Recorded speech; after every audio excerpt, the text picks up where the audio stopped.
Yo, Stevo here. We are continuing our discussion on doubt. In the last episode we talked about, hey, if you have doubts in your faith, sometimes you are in excellent company. You are in the company of people such as John the Baptist, Peter, Andrew, Simon, all the 11 disciples minus the 12 minus Judas, because they all had doubts too. This time we're going to look at something that as you grow in your faith, and this is not something you can get all at once, but as you grow in your faith, if you get this, you will have the one possession that will enable you to stand boldly and courageously no matter what.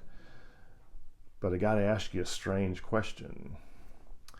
In your relationship with God, when He looks at you, and I ask people this way. Sometimes when I'm meeting with people who are struggling with their faith, I just say, what if you and I were meeting and then I get a call one day and it's Jesus and He says, hey, I want to talk with you about, fill in your name, Andrea.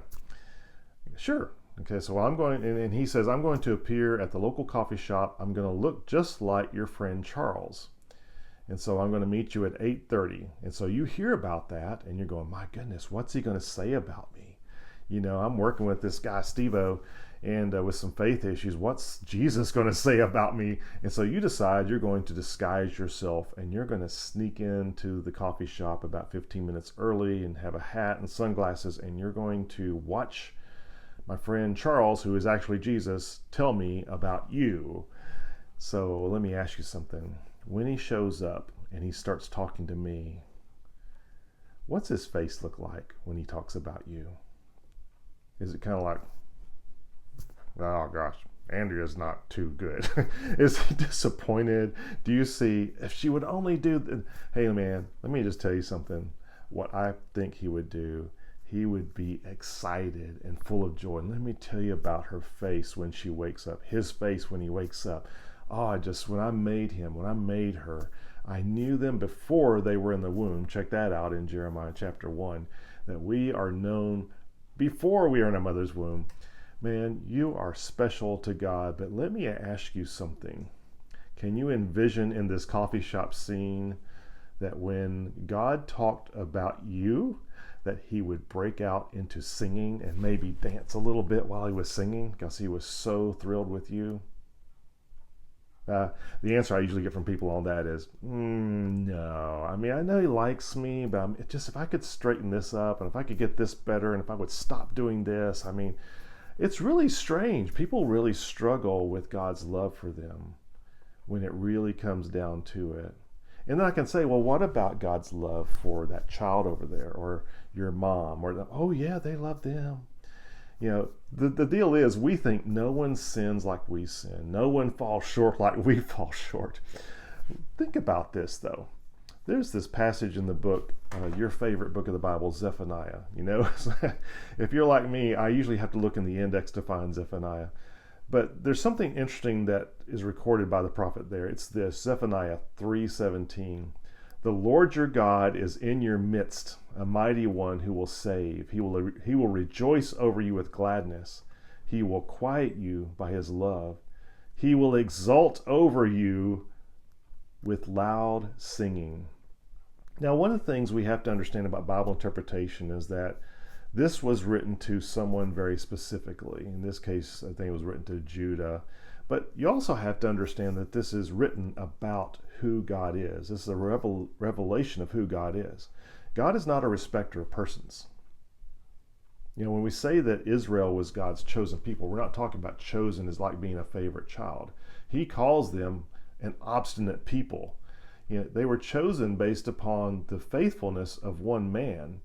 And they were also chosen to bring Messiah into the world based upon the faithfulness of that one man. It was a good place to start, but Israel had a very rocky history. In other words, Israel's just like the rest of us. But God doesn't respect people. How does God look upon anyone that He has created that was pre-existent before they were in their mother's womb? Oh man, I don't think it's any different. I think that whenever someone especially comes to Him and seeks Him, that every morning when they wake up, He's smiling. He can't wait to see what you're going to do in His power as He dwells in you. And I hope you do allow Him to dwell in you. you need to, as you go through life, and there's kind of a process to this, is that I grew up, I was the king of rejection. I felt like my father rejected me. It was really, I think he was just struggling with some things that were very difficult, but I took it as rejection. You know how young people do that kind of thing? I thought it was all my fault. I got dumped by every girlfriend I ever had. I never dumped anyone except a little bit later on, but I got dumped all the time. I got turned down. I mean, I was just the rejection king. And so I think I took that into my relationship with God. I just assumed that, wow, I want to be saved. I want to be on his team, but man, I really need to clean up my act. And then maybe he'll really like me if I get more like other people. Well, here's the trick. Everyone else is just like you and me. Everyone falls short. They may look good in public, but hey, it's just a look. It's not reality. And so if you will, take a moment to look back into your life and see, how did God bring you to where you are right now, wherever that is. The fact that you're watching this video, I would contend very strongly, is a sign that God loves you. He wants you to hear something today, and that is, yes, he will sing over you, and not just sing, but he will sing loudly. He will exult. Exult kind of carries the idea of dancing, being giddy with excitement. I mean, he gets riled up in a good way about you. He will sing over you. If you can accept that God truly loves you, and it took me a long time, but after years and years and years of just thinking about all the people he put in my life, all the situations he took me through, some of them very hard, and they took me out of, and I got there and I went, wow, he really does love me. And folks, whoever you are, he really does love you. So, in this question of handling doubt, if you can just look at what God has already done in your life to bring you to where you are right now, and understand something really big, and that is, God is not transactional. All these things we talked about our doubts about us that cause us to have doubt in God's love for us, is based upon the fact that in life, most of our relationships are transactional.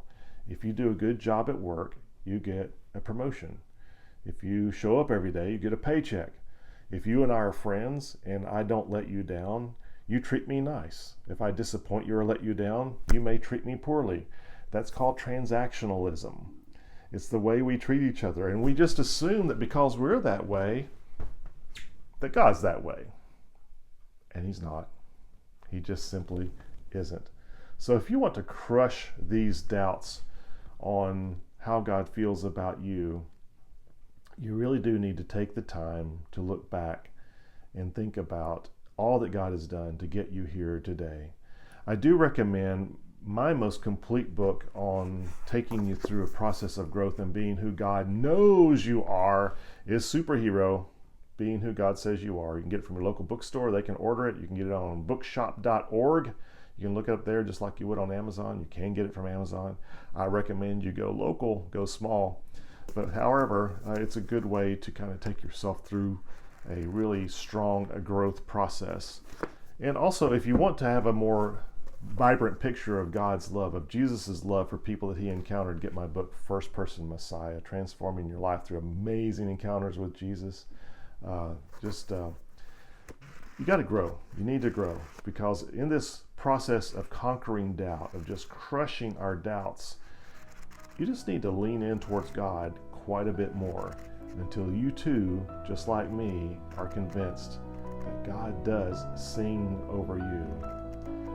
Tune in for the next episode in this series, where we're going to talk about sort of the process and some of the resources you can have if you have doubts about whether or not the Bible is truly inspired, the historicity of all that happens therein, about the internal evidences.